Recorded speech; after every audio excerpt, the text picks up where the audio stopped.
estar usando mais uma vez o seu servo para falar conosco.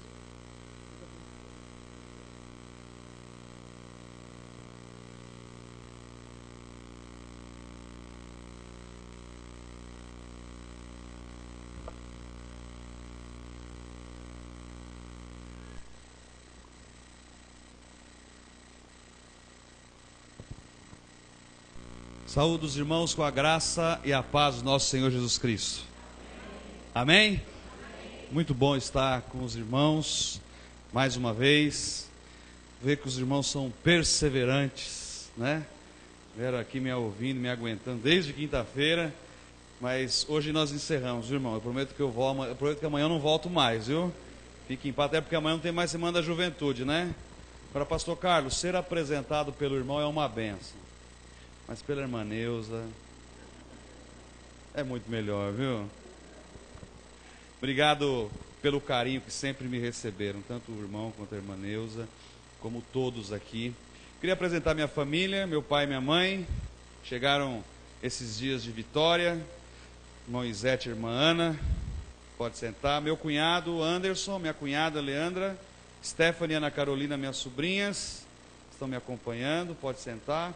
Minha esposa Ágata e a minha filha Sofia. Está vendo o exemplo, irmãos? Cadê a mulher do pastor? E olha a minha filha, cadê minha filha? Desapareceu, não, está no berçário. Mas não precisa apresentação da Ágata, né, irmãos? Então a Ágata, ela dispensa a apresentação. Nós encerramos hoje a nossa semana, a nossa caminhada, desfrutando e refletindo sobre a alegria da vida cristã. Onde eu deveria estar a nossa alegria. Antes eu queria só abrir um parênteses para não ser injusto. Queria mandar um abraço, está pela internet, né, irmão Edson? Queria mandar um abraço, graças a Deus essa coisa da internet encurta, né? Então eu tenho meu irmão que está também lá em Vitória, o André. Eles mataram o culto deles para poder ficar ouvindo a gente pela internet, viu, pastor Carlos? Pode mandar o dízimo também para cá online, viu? Então o André e a Tati, um beijo no coração, o Kevin e a Larissa. Temos amigos em Caldas Novas que devem estar assistindo o culto também aqui, a Lucimara e o Ivo. Eu falei que estaria pregando e eles devem estar ouvindo. E também deve ter uma amiga minha na Califórnia ouvindo online, viu, pastor Carlos? Então eu espalhei, vou pregar online, ouve aí o negócio, hein? Vai ouvindo aí. Então eu quero deixar um beijo para esses meus queridos amigos do coração.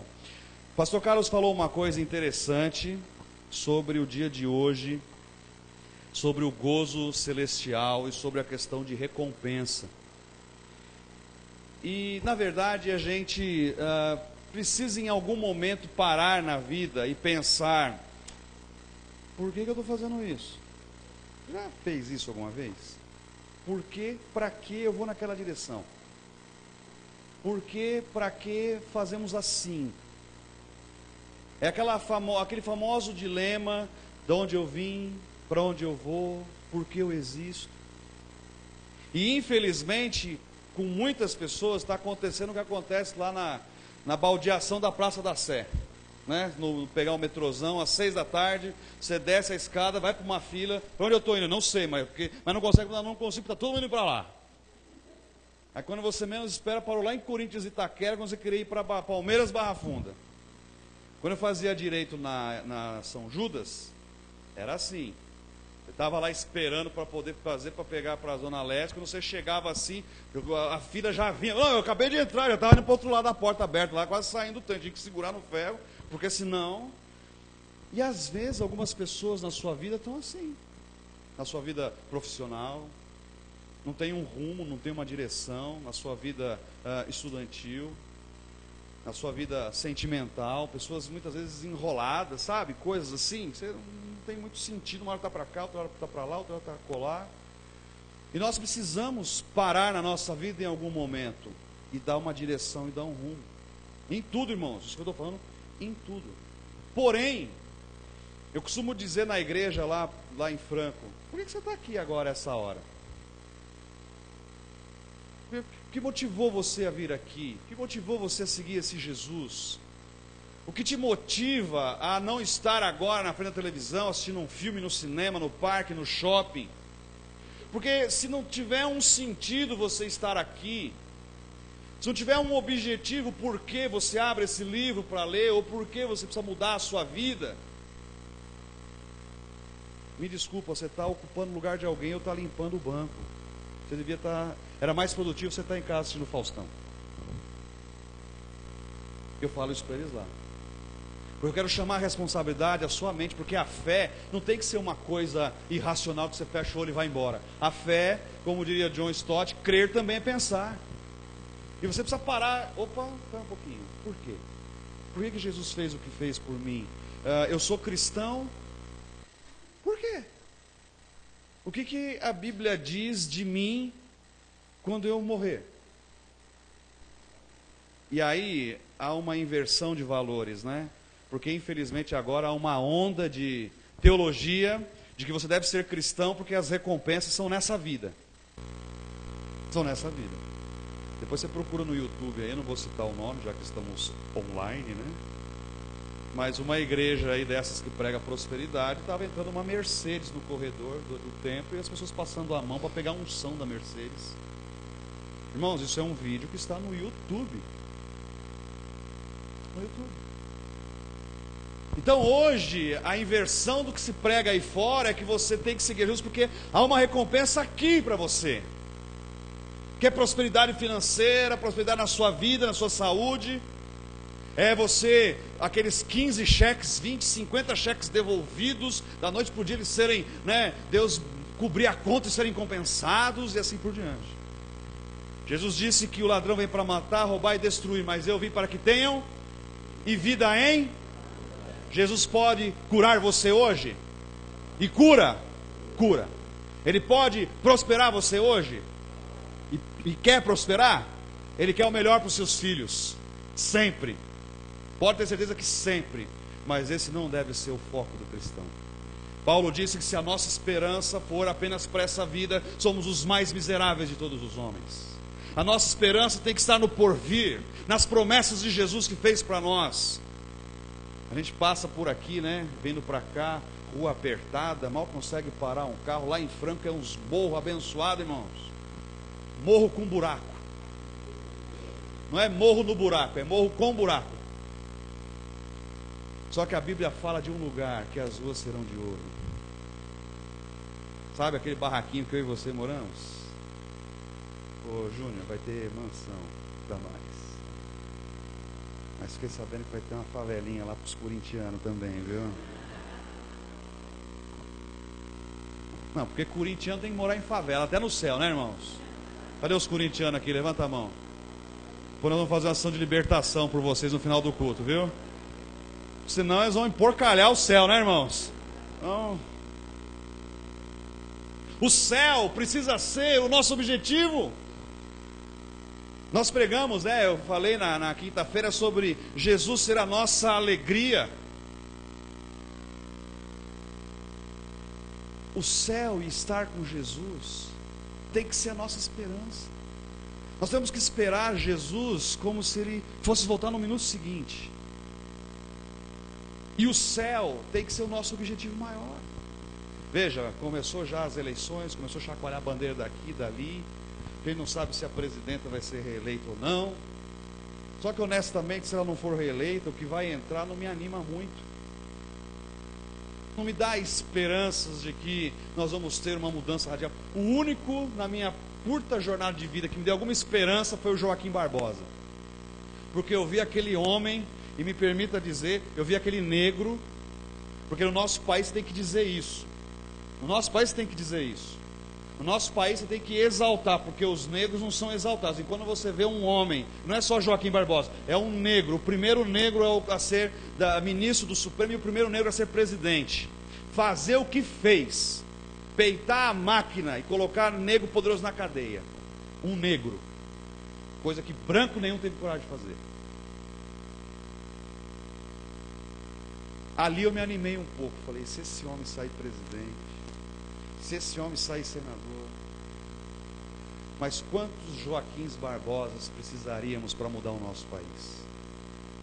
O homem não aguentou o tranco, puxou a aposentadoria antes da hora. Por quê? Porque tem muita coisa envolvida, irmãos. Então eu fico esperando por essa nação, Eu fico esperando. Meu pai, por exemplo, quantos anos faz que o senhor aposentou, paizinho? 22 anos que aposentou. Viveu contribuindo, é aposentado, e está não sei quanto tempo esperando uma revisão do INSS para melhorar a sua aposentadoria. E os irmãos que são aposentados sabem o que você recebe, e o que corrige o seu salário não acompanha a inflação. Vai comendo o seu salário, você vai perdendo o poder de compra, e você vai empobrecendo. E é assim que o nosso país trata justamente aqueles que se entregaram pela nação, contribuíram, trabalharam. E eu vou esperar para essa vida que alguém entre e melhore a questão dos aposentados, que melhore a nossa saúde, que pare com a roubalheira e coloque todo mundo na cadeia. Como cristão, e ao abrir este livro, tem promessas de algo melhor para nós. E é isso que me motiva a continuar firme. Há um lugar que não há choro, há um lugar que não haverá ranger de dentes, há um lugar que não haverá enfermidade, há um lugar que não haverá injustiça, há um lugar que não haverá pecado. Esse lugar é a morada de Deus, é o céu que está prometido para mim e para você. Isso deve nos motivar. As igrejas não falam mais de céus. Eu queria provocar vocês, provocar a equipe de louvor. Cantem hinos. Nós vamos cantar, pedir licença para o pastor. Nós vamos cantar 2 hinos que falem sobre céus. Cantem hinos que falem sobre os céus. As irmãs do Ministério Infantil, pregue para as crianças sobre o céu. Não se fala mais isso nas igrejas, com exceção daqui e da minha, que estamos falando. Não se prega mais sobre o céu. Mas pastor, está muito longe o céu.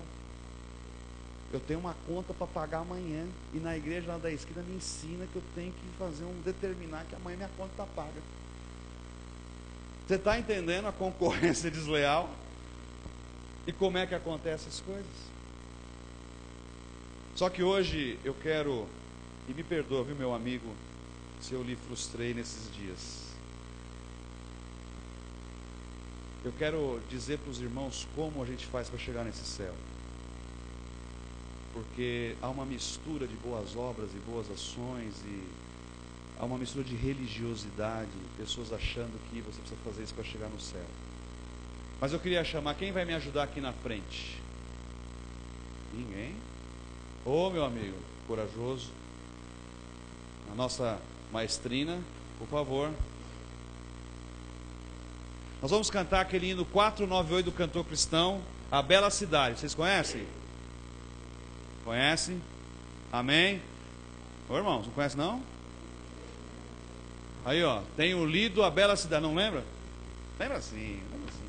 E depois nós vamos cantar Céu Lindo do Céu. Pastor, posso bagunçar? Posso, né? Está na minha hora, né? A minha hora é minha aqui. Então vamos ficar em pé? Vamos cantar em pé? Vamos fazer um grande coral. Vamos cantar esse louvor, esses 2 louvores de adoração ao nosso Deus.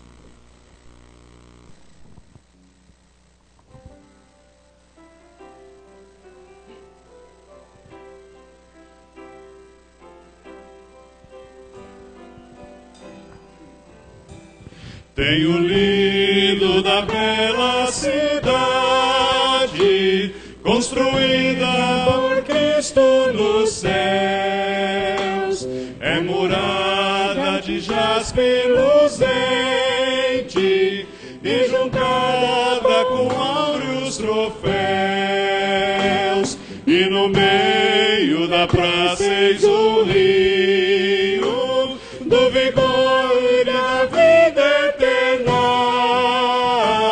mas metade da glória celeste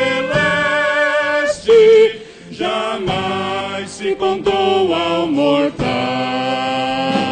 Jamais se contou ao mortal. Jamais se contou ao mortal. Metade da glória celeste jamais se contou ao mortal. Tenho lido das belas moradas que Jesus foi no céu preparar, onde os crentes fiéis para sempre, muito felizes e nem tristeza, nem dor, nem gemidos entrarão na mansão paternal. Mas metade do gozo celeste jamais se contou ao mortal. Jamais se contou ao mortal. Jamais se contou ao mortal. Metade da glória celeste jamais se contou ao mortal. Tenho lido das vestes brilhantes, das coroas que os santos terão, quando o Pai os chamar e disser-lhes: recebei o eternal galardão. Tenho lido que os santos na glória pisarão ruas de ouro e cristal, mas metade da glória celeste jamais se contou ao mortal. Jamais se contou ao mortal. Jamais se contou ao mortal. Metade da glória celeste jamais se contou ao mortal. Amém? Glória a Deus. Mais um, mais um.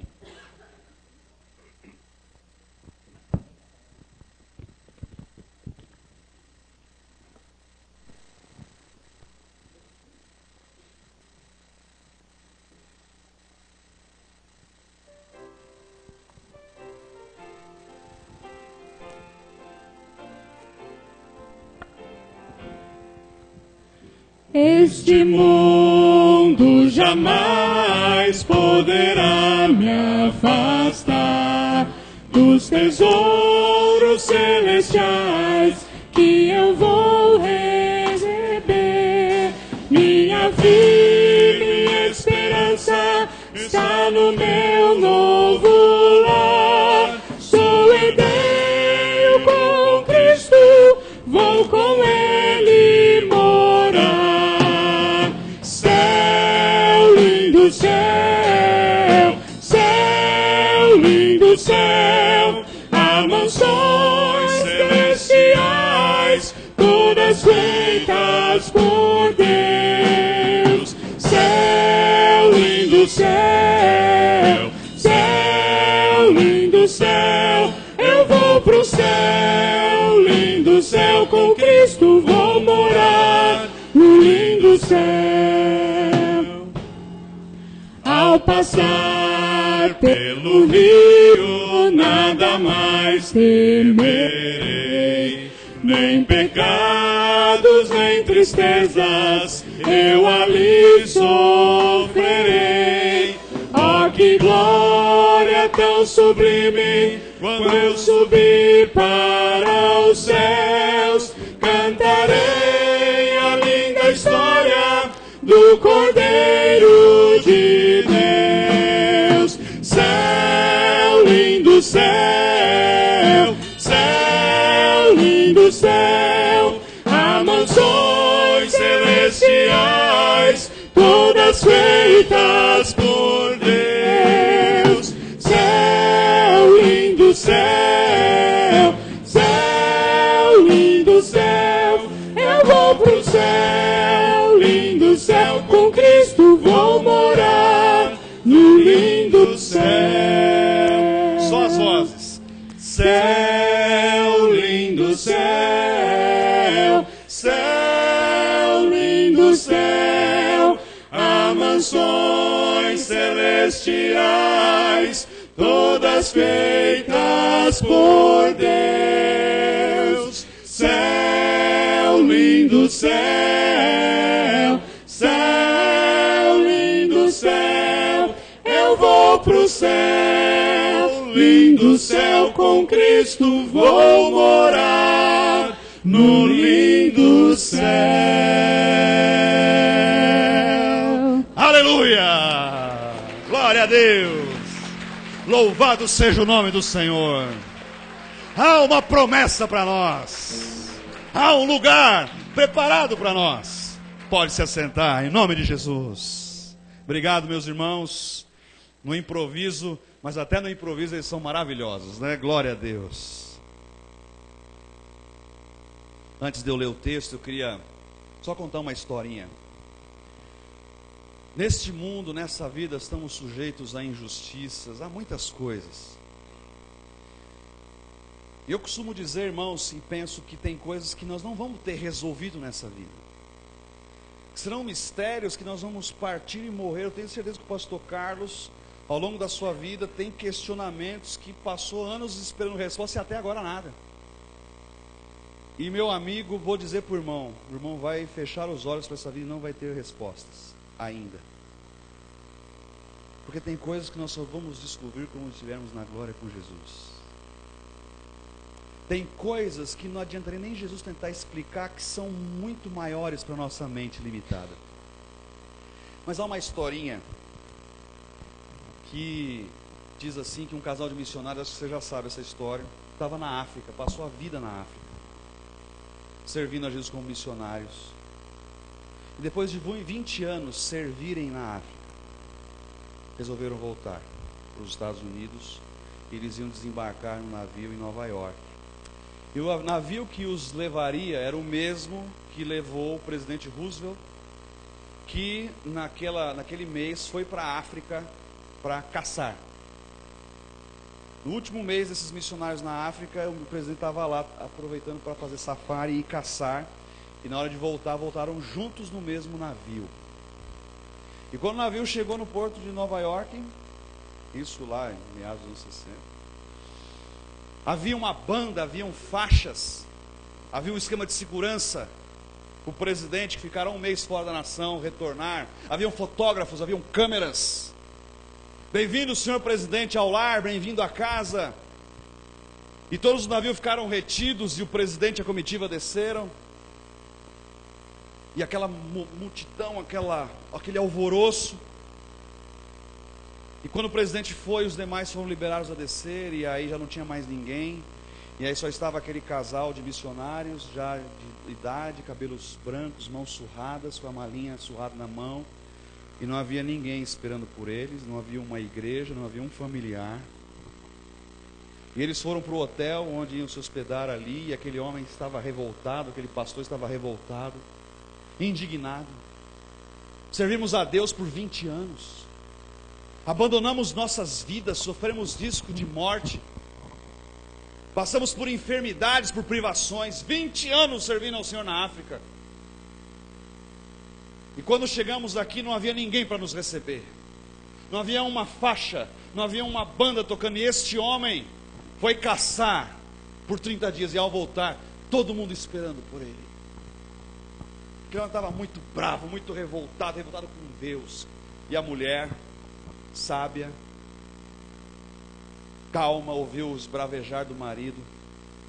Falou assim: querido, calma, você não está bem. Vai lá para o quarto e vai falar com Deus. Eu tenho certeza que Deus vai falar alguma coisa no seu coração. E aquele homem meio contrariado, meio bicudo, para ele falar com Deus, bravo com Deus, falou assim: tá bom, e se trancou no quarto. E ficou lá por 3 horas. Quando a porta se abriu, seu semblante já era outro, os olhos já estavam marejados de chorar. Havia paz e serenidade no coração e no rosto daquele homem. E a mulher virou para ele e falou assim: o que foi que Deus te falou? E ele disse assim: Deus me falou que não havia nada naquele porto, porque nós ainda não chegamos em casa. Que quando chegarmos em casa, haverá festa esperando por nós. Essa é a certeza daqueles que esperam pelo céu, das promessas para aqueles que entendem o que Jesus fez por nós na cruz. Nessa vida, não espere nada. Nessa vida, não crie expectativas, porque o mundo jaz no maligno. Deus sempre tem algo para nós, sim, o melhor. Mas se o pior vier a acontecer, lembra o que falamos já essa semana, o nosso foco tem que ser Jesus. Agora, para chegar nesse céu, é que é outra história. Para chegar nesse céu, não basta ser bonzinho, não basta, mas eu nunca roubei, eu nunca matei. Não basta você fazer boas ações, não, eu dou dinheiro para os pobres. Você precisa entender o tamanho do amor de Deus e entender que tem algo na nossa jornada, no meio do caminho, que impede que possamos chegar aos céus. O céu não é por merecimento, o céu é por graça. O céu não há preço a pagar, porque ele já foi pago, é de graça. Mas há uma resposta que eu preciso dar na direção de Deus. E para eu dar essa resposta, eu preciso entender o que foi que ele fez por mim na cruz. Entender que pecado e Deus não combinam. Entender que pecado e céu não combinam. E nós estamos infestados de pecado. Eu costumo brincar que a minha filha Sofia, linda daquele jeito, está perdidamente contaminada de pecado. Tem algum neném recém-nascido aqui na igreja? Fabrício, lindo, chutando que é uma beleza, né? Já está cheio de pecado, porque o seu pecado está correndo para ele. Davi disse: em pecado me concebeu a minha, mas tão pequenininho, tão pequenininho e cheio de pecado. Vai crescer e só vai desenvolver. A dona Sofia já aprendeu sem ninguém ensinar o que é malcriação. Pega a chupeta e não faça isso. Ou será que ela está cheia do Espírito Santo para fazer isso? Não, irmãos. É um instinto, mas é um instinto o quê? Pecaminoso. Você já parou para se pensar? Porque duas crianças pequenas, quando estão juntas, de repente uma começa a arrancar os cabelos da outra. Tudo bem, daqui a pouco estão se beijando, mas uma arranca e pá! É o pecado que está em nós. E eu queria refletir hoje com os irmãos o que Jesus fez, o que Jesus oferece, o que Ele nos proporciona para que alcancemos o céu. E a minha palavra vai ter duas direções. Para você que já é cristão, se apropriar de uma verdade que muitas vezes nós esquecemos e Satanás muitas vezes nos enganamos. Porque tem muito cristão, salvo e remido, que a sua vida é uma vida de derrota, porque Satanás sussurra na sua orelha sentimento de culpa, de coisas que você já fez, e você carrega essa culpa, e essa culpa vai te colocando para baixo, e é depressão, e é um monte de coisa que vem junto.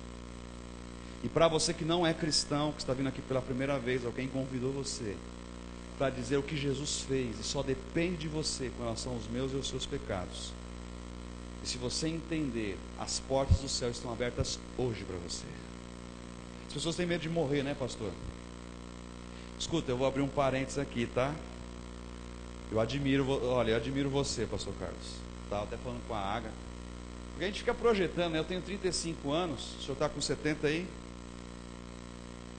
70 e alguma coisa, não precisa falar, né? Eu fico pensando que eu com 74 anos, talvez já esteja, né, preparado, abrindo os trem de pouso para, né, dar uma consultoria aqui, outra ali. O homem foi para a Coreia, comeu lagartixa frita lá, alguma coisa assim, não? Ele não está forçando você a fazer isso não, né, irmã Neuza? Depois me liga, hein? O homem está implantando grupo de célula, o homem está num vigor. E eu me assustei lá no acampamento, que ele falou assim, que o sonho dele é morrer pregando em cima do púlpito. Então eu quero fazer um alerta até no mundo espiritual. Não é o pastor Carlos que está pregando aqui hoje. Porque se ele foi hoje o dia que ele escolheu para levar o homem do púlpito, não é o pastor Carlos. Ele está no primeiro banco à esquerda. Abra sua Bíblia em Colossenses capítulo 2. Abra primeiro em Romanos.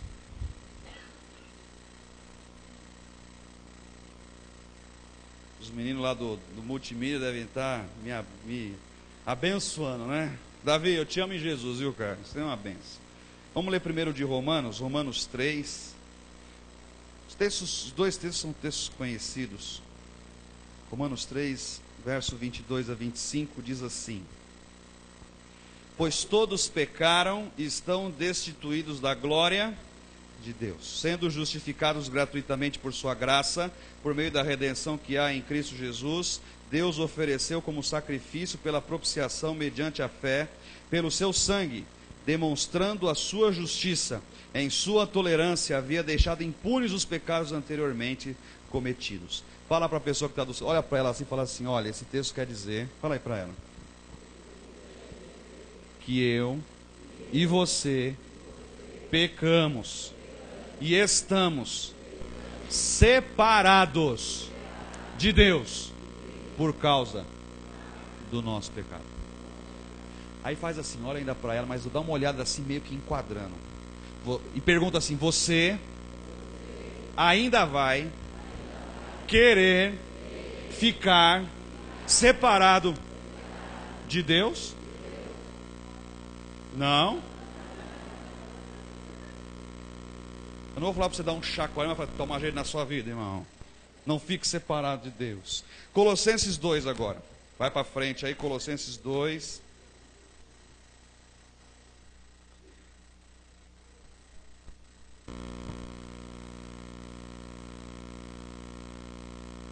Esse texto aqui já é pela terceira vez que eu estou vendo ele na minha frente nesse final de semana. Colossenses 2, verso 13 e o verso 14. Quando vocês estavam mortos em pecados na incircuncisão da sua carne, Deus os vivificou com Cristo. Ele nos perdoou todas as transgressões e cancelou a escrita de dívida que consistia em ordenanças e que nos era contrária. Ele a removeu, pregando-a na cruz. Vamos ler junto lá aqui no painel. E cancelou a escrita de dívida que consistia em ordenanças e que nos era contrária. Ele a removeu, pregando-a na cruz. Amém? Vamos mais uma vez orar. Senhor, nós vamos ministrar a Tua palavra nesse momento com tremor e temor. Que ela alcance os corações, que os corações aqui presentes sejam solo fértil para aquilo que o Senhor quiser falar. Repreenda Satanás nesse momento, Senhor, querendo distrair em nome de Jesus. E que toda preocupação, ansiedade, tudo aquilo que vem impedir que a Tua palavra alcance os corações, seja levado cativo ao Senhor. E que seja noite de salvação, para a honra e glória do Teu nome. Nós te louvamos em nome de Jesus. Amém. Eu queria chamar você para pensar numa lista de defeitos de uma casa recém-construída e que você apenas tinha visitado quando ela estava em construção.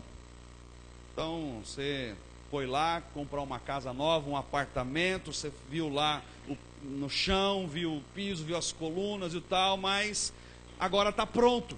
E ao estar pronto, você começa a realmente olhar a casa. Ela é linda, cheira a tinta nova, dá para pentear o cabelo no piso, né? A pia de mármore, tudo maravilhoso. Mas quando você começa a olhar, ou começa a morar, você começa a utilizar, você vê que em meio a tanta perfeição, há defeitos. E sempre há. Antes de me dedicar em tempo integral, minha carreira foi feita na construção civil. Trabalhei como analista financeiro em construtoras como a Gafisa, a Rossi, e entregava apartamentos, financiamentos de imobiliários. Então eu ia até as convenções de condomínio, acompanhava com os clientes, aí vinha reclamação, e sempre há, irmão, sempre há, não tem como. E aí você apresenta uma lista para o construtor daquilo que não está bom, daquilo que você não tinha ideia antes, mas agora está visível. Olha, eu vi os pisos, mas quando eu pisei eu percebi que tinha um piso solto. Eu vi que uma maçaneta saiu na minha mão, eu vi que a torneira está vazando, precisamos arrumar. E aí o imóvel novo, na garantia, ele é consertado. Agora, aplicando isso às pessoas, geralmente não é assim no relacionamento? Hein, Cleo? Não é assim? Você olhou o Éder, né? Pastor, um homem intelectualmente superior a muita gente, inclusive superior a mim aqui, um filósofo, gente boa. Está encantado, né, irmãos? Não é assim? A gente não fica meio, né? A Ágata ficou assim por mim também, né? Só que quando você começa a conviver, aí, né, você descobre que o outro tem bafo. Olha, irmãos, que interessante. Não é assim? Eu não imaginava, você olha a Ágata assim, eu não imaginava que ela tinha bafo. Quando acorda, né, irmãos? Pelo amor de Deus. Minha esposa, ela é cheirosa. Ou então, tem remela no olho. Lógico que eu estou falando de alguns, né, defeitos, algumas características que a gente tem. Mas, quando você começa a conviver, os defeitos que você não via, né, no dia a dia, começam a ficar mais aflorados. É onde entram muitas crises conjugais e a gente tem que intermediar, olha, visão de mundo e tal. Uma das coisas que eu faço no curso de noivos, quando eu faço cursinho de noivos, é herança familiar. É a segunda aula. Falo assim, olha, você viveu e morou a vida inteira com a sua mãe, você vai levar muita coisa da sua mãe para a sua casa. E você com o seu pai e vice-versa. Agora é hora de você ter a sua vida e arrancar algumas coisas. E muitos conflitos se dão por causa dessa herança familiar. O jeito de ver o mundo, de encarar as coisas que herdou dos pais e da mãe, choca com o do marido e vice-versa. E você tem que intermediar, você tem que conversar. Mas a listinha acontece. Olha, ele é assim, assim, assim. Não era assim, assim, assim. Nunca imaginei que roncasse. As irmãs? Nunca dormiram juntos, né? Ou nunca deveriam ter dormido juntos, né, irmãos? E ronca. Parece um trombone, né? Não é só aquele ronquinho, parece um... Até os vizinhos reclamam. Esse é o primeiro da lista, né? E assim por diante. Isso sem falar de outros defeitos que muitas vezes estão tão mascarados que aí quando você passa no dia a dia mesmo, nossa, não imaginei que fosse assim. Aí eu quero pensar algo com vocês. Será que com Deus que habita em nós, quantos aqui o Espírito Santo habita em você? Por que ele habita em você? Por quê? Por quê? Alguém está fazendo? Irmãos, não é permitido falar em línguas estranhas na hora do culto, a menos que interprete. Então alguém interpreta. Por que ele habita em nós? Porque quando você recebe Jesus no seu coração, você é batizado do Espírito Santo. A Bíblia diz que você recebe o selo do Espírito Santo. E o seu corpo passa a ser o quê? Em alguns o Espírito Santo fica mais folgado, como em mim. Em outros mais apertado, como o Marcelinho, né? Cadê o Marcelinho? Viu? Meu alvo é você, viu? Eu estou fazendo um regime, eu vou chegar igual a você, viu? Ali o Espírito Santo precisa pedir licença para ficar bem acomodado, né? Aqui já tem, né? Já põe as pernas em cima da mesa e tal. Mas nós somos o templo do Espírito Santo. Meu pai contou uma história que estava lá na igreja dele. Ele viu uma situação que ele falou assim, Lucas, não tinha nada ali assim, mas sabe quando você vê que é algo pecaminoso? Eu me senti um negócio tão ruim aqui dentro. Eu falei, esse negócio tão ruim aqui dentro é o Espírito Santo. Que mostra, que coloca, que alerta, ó, não para ele confundar, olhe para essa situação. Nós passamos a ter um relacionamento com o Espírito Santo. Quando você está num culto e a mensagem toca, você chora, é o Espírito Santo. Quando você peca, você fica, é o Espírito Santo. Ele está aqui. E se ele está aqui, e aqui é uma casa, será que ele sai fazendo listinha? Rodolfo, eu tenho uma listinha, Rodolfo. Será que ele faz isso? Jefferson, sua listinha tá, ó. Quando ele sonda os nossos pensamentos, porque não dá para saber o que você está pensando. Pensamentos pecaminosos ou, sei lá, ele sabe, ou não? Será que Deus tem uma listinha de nós? Será que talvez ele fosse fazer a listinha do pastor Lucas, ele diria assim, olha Lucas, eu tenho uma listinha a seu respeito, a maçaneta da porta do seu coração enferrujou por falta de uso. O fogão chamado ciúme está aquecendo demais. O chão do sótão está sobrecarregado por tantos arrependimentos. O porão abarrotado com tantos segredos. E se a persiana do seu coração fosse levantada e o pessimismo fosse descoberto, o que você faria?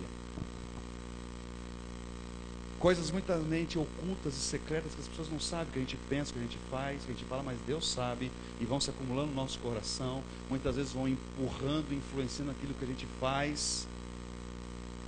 Como reagiríamos se a lista das nossas fraquezas se tornasse pública?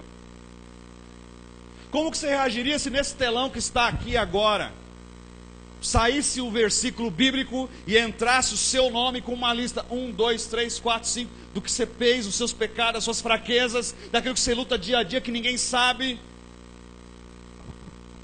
ou daquilo que você faz por sem vergonhice mesmo? Porque tem muita coisa que a gente faz, não vai pôr na conta do diabo não, tadinho. Tem muita coisa que você faz, por desculpe aqui, por sem vergonhice, por vontade expressa de pecar.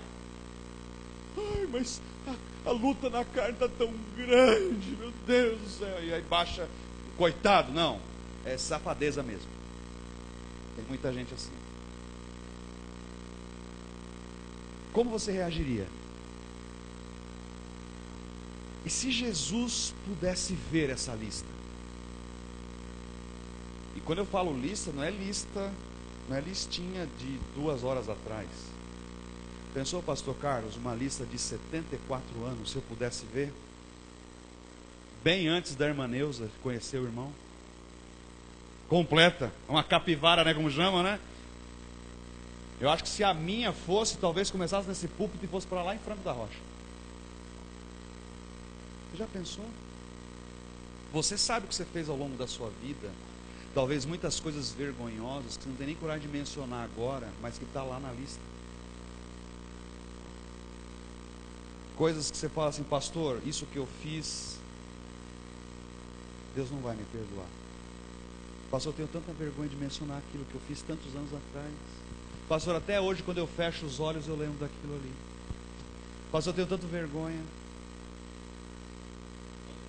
Nessa noite eu queria dizer para os irmãos que existe uma boa notícia e uma má notícia.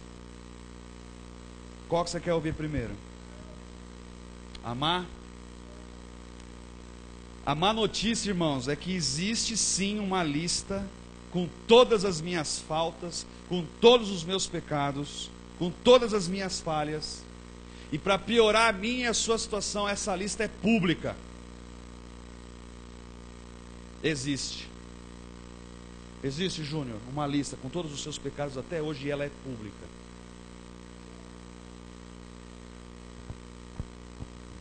E para piorar mais ainda, Jesus tem tudo registrado. Só que a boa notícia é que nem eu e nem você, apesar dela ser pública, podemos vê-la. Por quê? A lista da minha vergonha e da sua vergonha não pode ser vista. Por quê? Para entendermos isso, nós precisamos ir no Calvário. E eu queria que você tentasse se transportar na sua fé, no seu pensamento, naquele dia, na crucificação de Jesus. No momento em que Jesus está sendo preparado para ser morto. Lembre dos soldados que empurram aquele carpinteiro ao chão e começam a esticar os seus braços naquela viga de madeira. Um soldado pressiona o joelho, segura o antebraço com o joelho e segura a mão de Jesus. E Jesus de repente vira o rosto, já machucado, tanto ter apanhado, para aquela mão e olha aquele cravo que vai ser preso, vai ser pregado na sua mão. E de repente o soldado baixa o martelo e prende aquele cravo nas mãos de Jesus. Será que Jesus não poderia ter detido?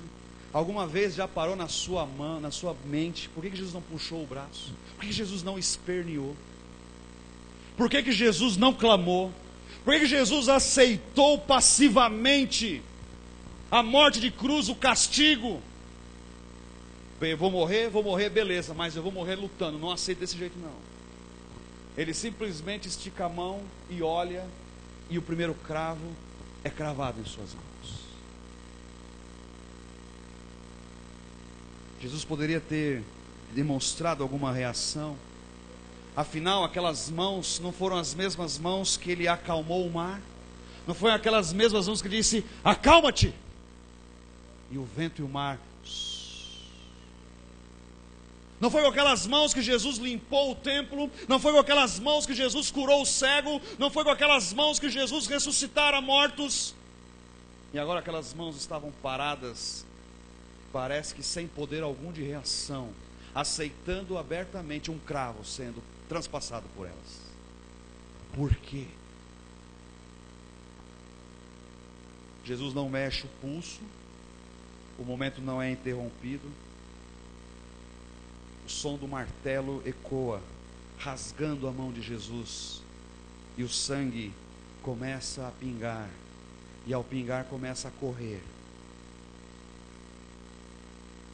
E ainda mais questionamos, mas por que Jesus não fez nada? Perdeu o seu poder? Deus já o tinha abandonado? Dizer que porque Ele nos amou, é verdade. Jesus fez isso porque Ele nos amou. E João 3,16 diz: porque Deus amou o mundo de tal maneira que deu seu Filho unigênito, para que todo aquele que nele crê não, mas tenha a... É real e é verdadeiro dizer que Ele fez isso porque nos amou, mas é uma resposta parcial, não é uma resposta completa. Jesus tinha motivos para escolher ficar ali, Ele tinha motivos para não questionar, para não resistir àqueles cravos. Jesus viu muito além de um martelo e de um cravo. Ele viu muito além da mão do soldado proferindo golpes dolorosos no seu corpo. Jesus viu o que ninguém viu naquele momento. Jesus enxergou a mão de Deus. Parecia ser a mão de um homem, mas era a mão de Deus. Dedos longos de um homem que trabalhava com madeira, palmas das mãos de um carpinteiro. Pareciam mãos comuns.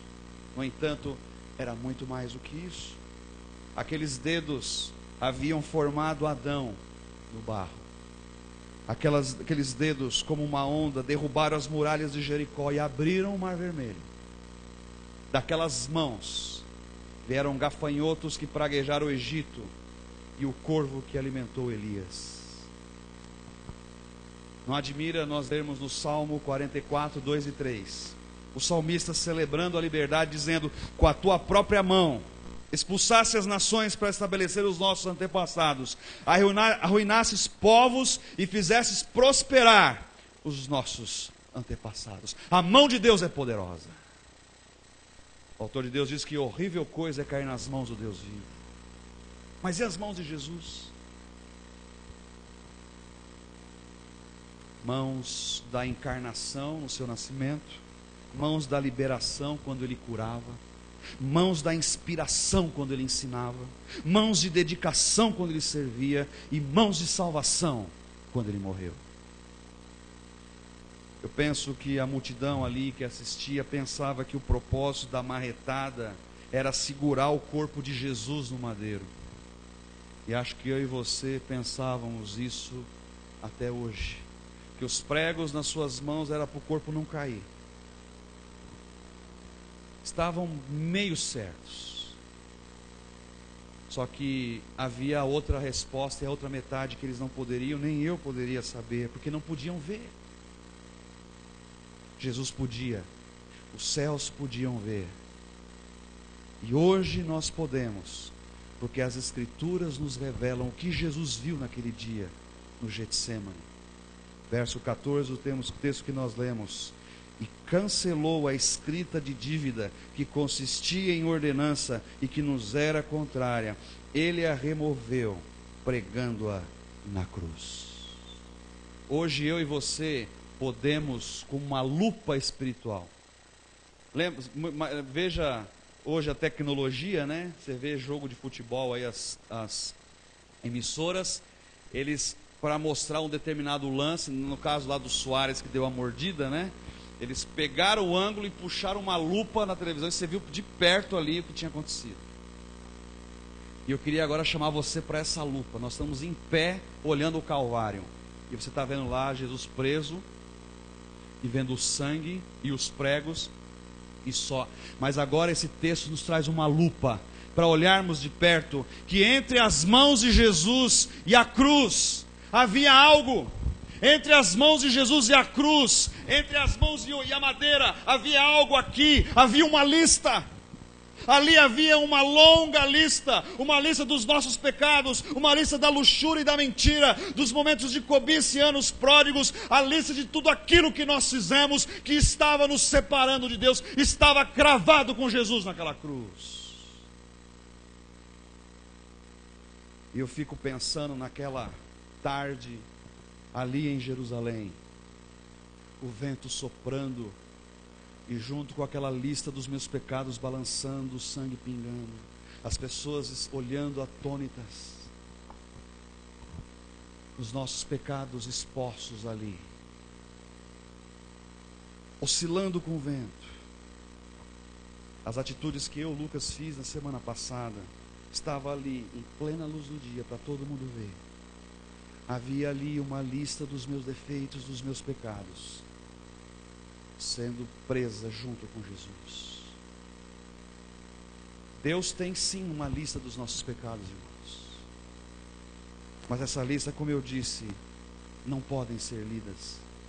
As palavras não podem ser decifradas, os enganos não podem, estão cobertos, os pecados estão escondidos.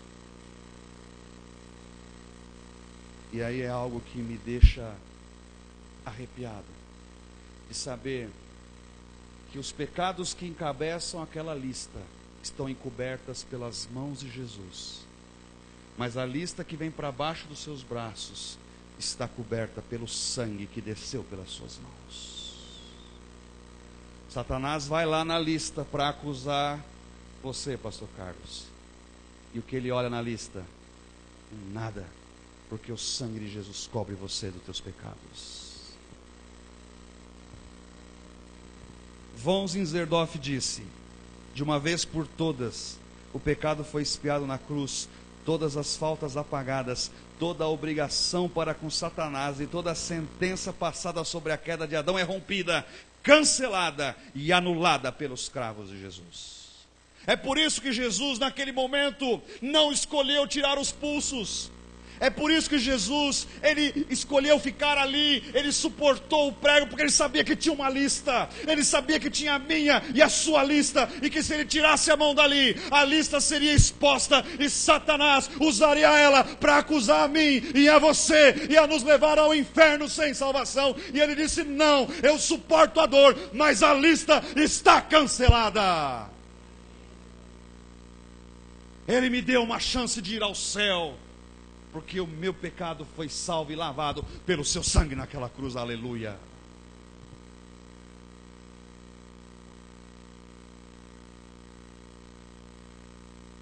Jesus sabia que o preço para que os meus erros e os meus pecados fossem quitados diante de Deus era a sua morte. Ele tinha que morrer. E as escrituras dizem que ele voluntariamente foi e se entregou. Interessante, lá na Coreia, estava ouvindo um pastor, eles trabalham muito em células, e a igreja, provavelmente que o irmão foi, eles têm uma orientação, que se a Coreia do Norte invadir, houver uma notícia que a Coreia do Norte invadiu a do Sul, que as secretárias da igreja e todos os funcionários estão orientados a formatar os computadores e queimar e destruir todos os arquivos e listas que contêm as células e os endereços das igrejas. E a igreja está orientada: o templo vai ser destruído, mas a igreja continua nas casas. Há uma lista lá dos irmãos da igreja que está minuciosamente guardada se houver uma invasão da Coreia do Norte. Há uma lista dos meus pecados. E há uma lista dos seus pecados, você que está aqui hoje pela primeira vez. Que se você ainda não entendeu o que Jesus fez por você e ainda não fez um compromisso com Jesus, a sua lista está lá visível para todo mundo ver. porque Jesus fez e pagou o preço na cruz, sim. Mas a minha lista passa a ser escondida e justificada quando eu o recebo e eu o confesso com o meu Senhor. Sim, eu quero Jesus na minha vida. Sim, eu quero servi-lo a partir de agora. Sim, eu quero entregar tudo que eu tenho, que sou para Ele. Eu quero viver por Ele e para Ele. Eu quero mudança na minha vida. Eu quero ter um novo significado na minha vida. Vem, Senhor Jesus. Eu o confesso como Senhor e Salvador. Eu reconheço que o Senhor morreu na cruz, que é o Filho de Deus, é o Salvador. Escreve meu nome no livro da vida. Eu quero uma nova vida a partir de agora. A Bíblia diz que você é batizado no Espírito Santo. A Bíblia diz que você recebe a salvação, que hoje mesmo você tem direito à vida eterna. E que nesse mesmo momento o seu nome, os seus pecados são apagados. A Bíblia diz em Romanos 8: agora pois nenhuma condenação há para que aqueles que estão em Cristo Jesus nosso Senhor. Não é daqui um tempo, não é daqui 5 anos, não é quando você fizer boas obras, não é quando você pagar todos os seus pecados, é agora. Que horas são? São 8h12 da noite. Se eu fizer o convite de você receber Jesus, é agora. Agora a sua lista passa a ser apagada. Agora a sua lista mesmo passa a ser coberta pelo sangue de Jesus. Quanto eu tenho que fazer, pastor? Qual é o valor? Porque não é possível. Eu tenho uma vida inteira de culpa, uma vida inteira que certas coisas que eu fiz me aprisionam e me atormentam, mas não é possível que isso é possível agora de graça. Não, qual é o valor do cheque? Guarda seu cheque. Guarda seu cartão de crédito, guarda seu dinheiro, porque isso é de graça. Não há preço a pagar, porque o preço já foi pago. Jesus deu a sua vida por mim e por você. Olhar as mansões do céu, aquilo que cantamos agora sobre essa perspectiva, torna mais especial. Alguém morreu na cruz por mim, alguém pagou o preço por mim, para que eu pudesse ter algo especial lá. Eu preciso ter encontro com esse Jesus. Porque não é igreja, não é religião, não é pastor, não são boas obras, é só a pessoa de Jesus Cristo. Eu sou o caminho, a verdade, ninguém vem ao Pai senão por mim. Jesus naquela tarde escolheu os cravos, porque ele sabia que aqueles cravos seriam bem presos, e aquela lista seria arrancada de lá.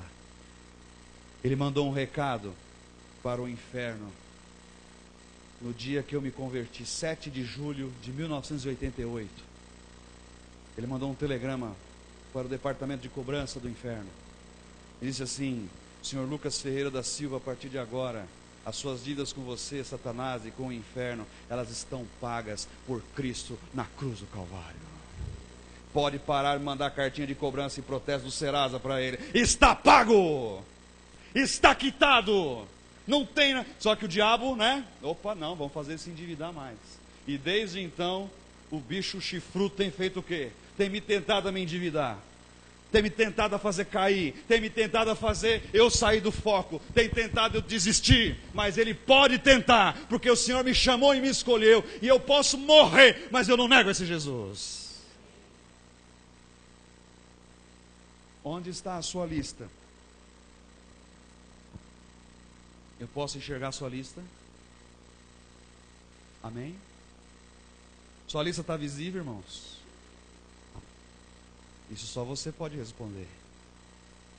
Existe uma lista daquilo de ruim que nós fizemos e fazemos.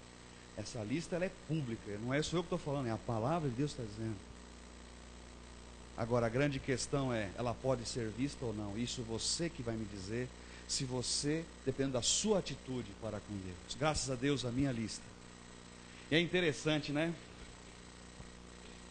A gente pensa que esse negócio online começou agora. Esse negócio de online é velho, irmãos. Isso aí, ó, no mundo espiritual já existe há muito tempo. Como é que é, pastor? Porque nós temos que fazer alguns parênteses aqui, né?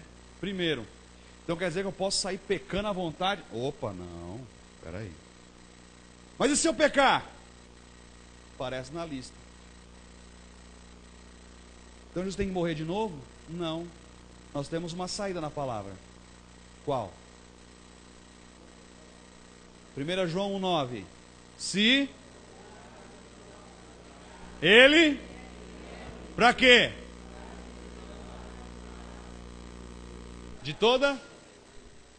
Se confessarmos nossos pecados, Ele é fiel e justo para nos perdoar os pecados e nos purificar de toda a injustiça. Está lá online, pequei, briguei com a irmã Neuza, pequei, está lá. Pumba, maledicência. Aí o Espírito Santo vem, toca, Senhor, me perdoa, perdoa. Pumba, saiu online, olha que beleza. Mais rápido que a internet. Satanás respirou te acusar, já saiu porque está perdoado, porque Jesus pagou o preço na cruz. E assim nós caminhamos nossa vida cristã, de glória em glória, de vitórias, de tropeços, sabendo que o Jesus te levanta quando você cai, porque Ele pagou o preço. Nenhuma condenação há, irmãos. Nenhuma condenação há. Não importa o que você tenha feito, não importa se a sua lista seja quilométrica, nenhuma condenação há para aqueles que estão em Cristo Jesus, nosso Senhor. Eu tenho ministrado muito com pessoas que estão aprisionadas no seu presente por culpas de coisas do seu passado, e que Satanás as engana e as convence de que elas precisam se sentir assim, por tão grave foi aquilo que elas fizeram. E aí o que eu faço é abrir as Escrituras e dizer que para Deus um pecado e o outro são iguais, e que o sangue de Jesus na cruz purifica de todos os nossos pecados. E Romanos 8:1, vou te dar uma dica, se você no seu coração tem isso, pega Romanos 8:1 e lê todo dia. Agora nenhuma condenação, nenhuma é alguma. Olha, eu te absolvo da mentira, mas a fornicação não, você vai ter que ir para a penitência. É assim, irmãos? Nenhuma é nenhuma. Pode ser tão grave que foi, nenhuma condenação. Você está perdoado, a sua dívida está paga. Você não precisa fazer nada por isso, apenas glorifique a Jesus, apenas coloque a sua vida para servi-lo, coloque a sua voz para anunciar essa bênção para outras pessoas.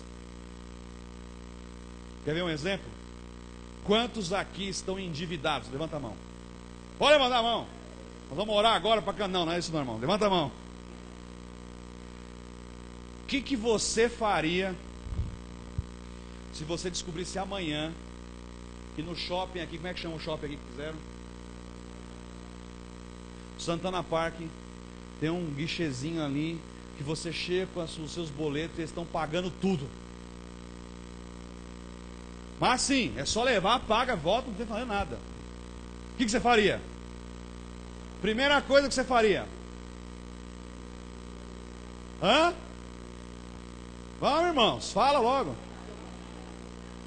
Você ia correndo, talvez até de toalha do chuveiro. Eu vou lá.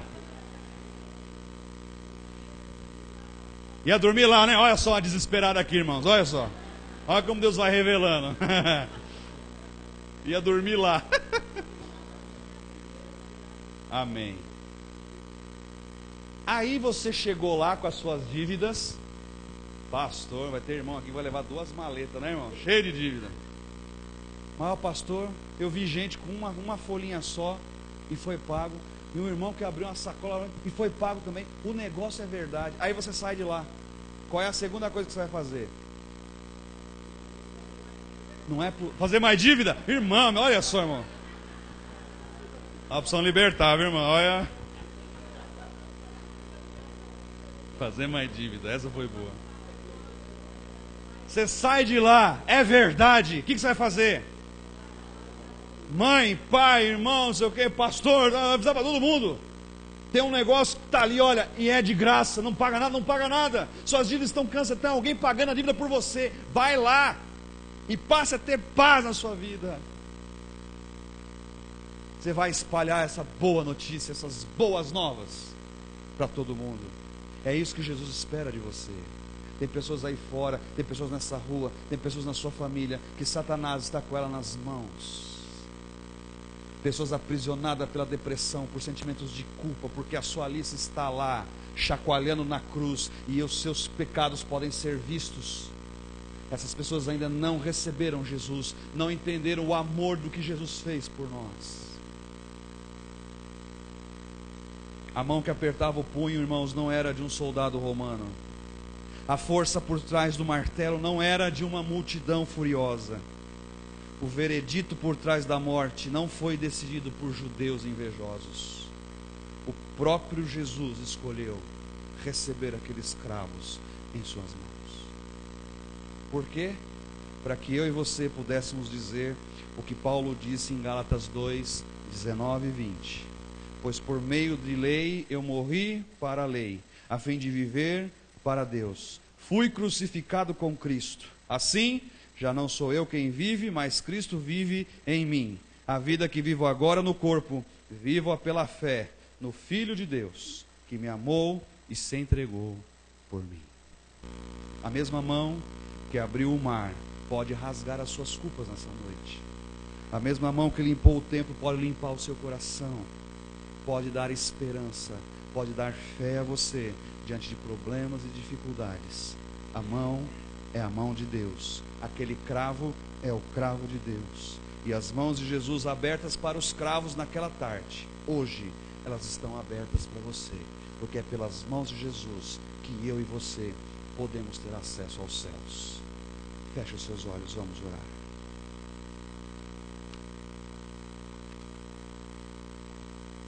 Senhor Jesus, nós te glorificamos nessa noite e exaltamos o teu nome